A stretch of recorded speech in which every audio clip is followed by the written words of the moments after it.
Salut à tous, c'est Axel de testmobile.fr. On est au MWC 2014 sur le stand de Sony qui a dévoilé son Z2, son Xperia Z2. C'est pas vraiment une surprise, on s'y attendait.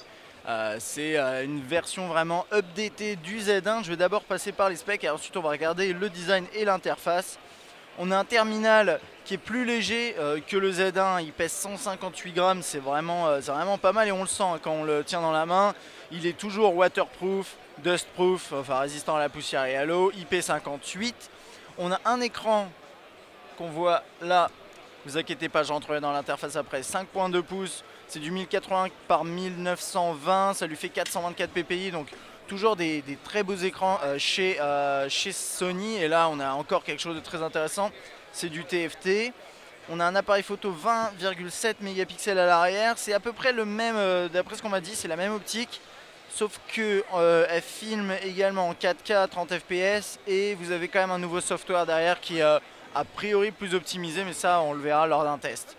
On a un processeur, on a le tout dernier Snapdragon 800 de Qualcomm, c'est du quad-core 2,2 GHz et on a 3 Go de RAM, ça c'est aussi la petite nouveauté là-dessus. Il est LTE et je pense avoir fait à peu près le tour. Ils nous ont pas donné vraiment le prix pour l'instant, mais attendez-vous à un prix similaire au Z1, autour de 500-550 euros. Et ils disent qu'il sera disponible à partir d'avril. Bon, pas plus de je la refais, pas plus de détails pour l'instant au niveau de la dispo. Alors, côté design, je vais essayer de vous montrer ça correctement malgré la lumière qui est vraiment super forte. Là-haut, on a des capteurs ici, juste derrière là, la caméra frontale, le bel écran bien entendu, là l'interface, les boutons classiques ici. Sur la droite, on a le slot micro SD caché derrière un petit cache, là voilà, comme ça, comme on l'avait hein, sur l'autre. Les tranches ont un feeling un petit peu qui accroche très légèrement. Pas exactement la même chose, ouais, ça reste très très proche. On comparera dans une autre vidéo le design des deux appareils.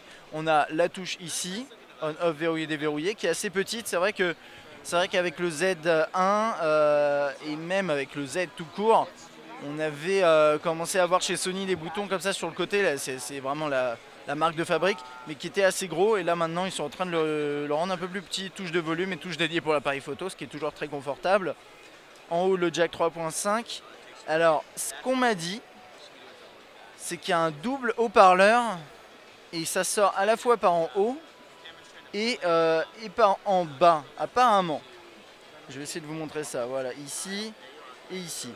On essaiera de lancer un morceau musical, enfin un morceau tout court, pendant cette vidéo pour voir si on l'entend des deux parties. Le jack. Sur ce côté-là, alors là, il y a le micro USB qui est derrière un cache toujours et le slot pour la SIM. Et là, on a le petit cache, hein, vous inquiétez pas, ça ressemblera pas à ça chez vous, enfin dans la version commerciale. Il y a un petit élément pour mettre la lanière. Et à l'arrière, bah, toujours cette coque en verre. Alors là, on a un rendu vraiment différent, mais qui reste proche quand même, parce que on a des petites... j'ai l'impression que les bordures ressortent très légèrement là sur les côtés.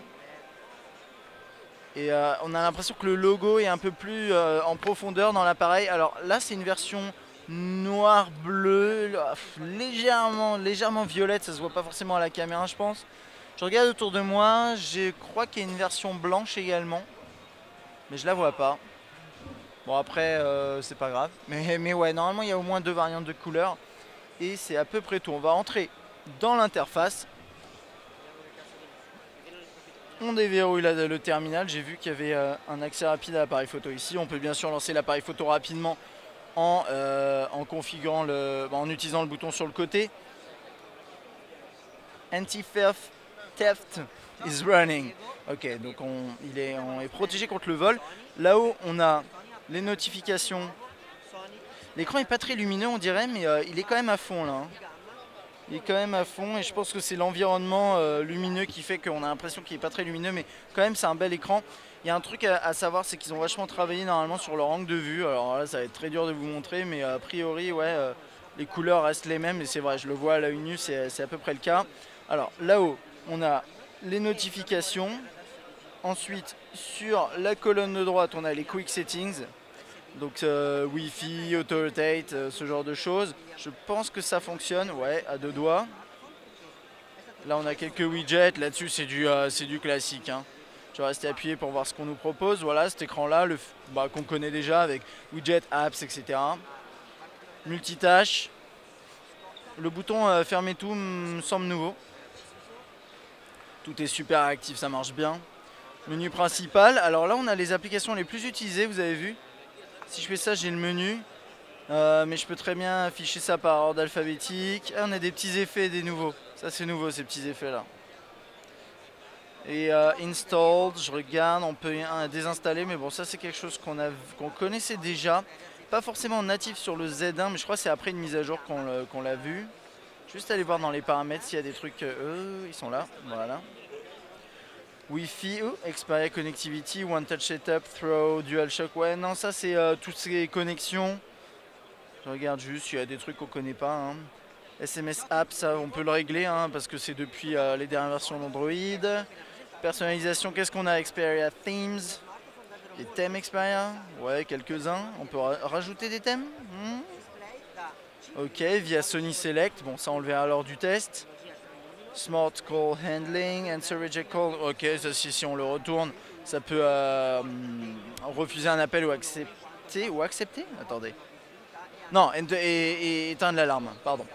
Lock Screen. Album, ouais bon voilà ça c'est classique. Regarde juste ce qu'il y a d'autre, hein, mais il n'y a pas l'air d'avoir grand chose de bien nouveau. J'imagine que dans Power Management on doit avoir un mode stamina, toujours bien sûr. Ok, bon, donc ça c'est pour cette partie là. On va revoir les applications principales hein, multimédia, voir si elles ont un peu changé. Hello, no, voilà. J'arrive pas à accéder au menu, ça doit être moi qui n'ai pas compris comment ça marche. Voilà, Walkman, Listen Next. Il y a l'air d'avoir des petites modifications, mais non, c'est bien. Alors je lance la musique.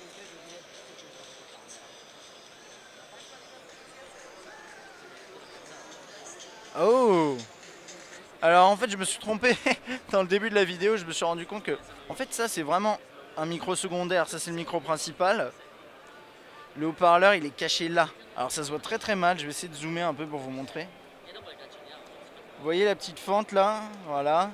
Et la deuxième fente ici. C'est haut-parleurs frontaux, double haut-parleur frontal, donc c'est pas mal. Je vais mettre à fond pour voir. Bon, on a l'air d'entendre plutôt bien alors que l'environnement est bruyant, donc à mon avis c'est pas mal. Ok, album, on va regarder. Ouh. Bon là je suis pas sûr que ça ait changé, par contre c'est super actif. Là on a un petit menu. Camera, folders, favorites. Facebook, Picasa, Flickr, ça a un peu changé il me semble, ouais. Si je lance une photo, bon ça c'est classique. Play Memories ici. Ok, Movies. Watch next. Folders, camera, ça c'est pour... ouais, on retrouve ce menu là, on va regarder vite fait la saisie de texte.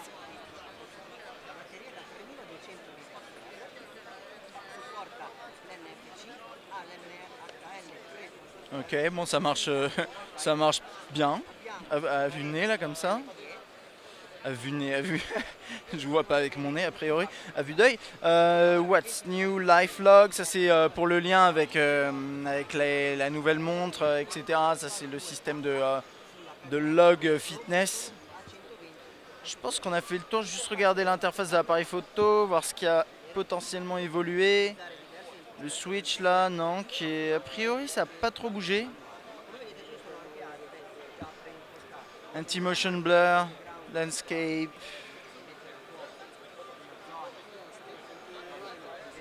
Hello.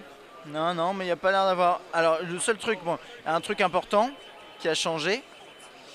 Toc, ça va être ici, et là on peut passer... Oh.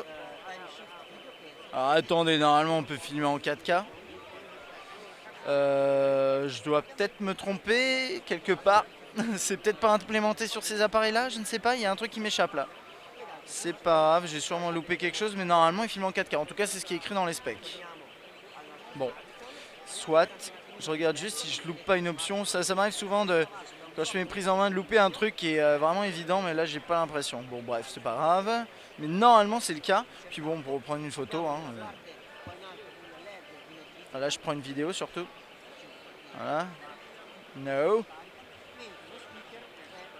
Là, ah oui, il y a le mode de... Ah bah voilà, excusez-moi. C'est ici. Mode supérieur auto, manuel, et là on peut faire 4K vidéo. Et là on filme en 4K. C'est un mode spécial quoi. C'est vraiment intégré spécifiquement. Ah, désolé pour l'alarme là, c'est parce qu'il y a un mec à côté qui a dû jouer avec l'appareil un peu trop. Donc là je peux filmer en 4K. Bon, on verra ce que ça donnera. Ce que ça donne à l'occasion d'un test. Background defocus, time shift, creative effect, Vine. Enfin bon voilà, ça c'est quelque chose qu'on connaît déjà.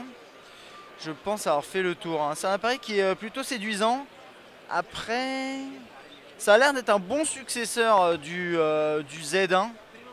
Au Z1, du Z1.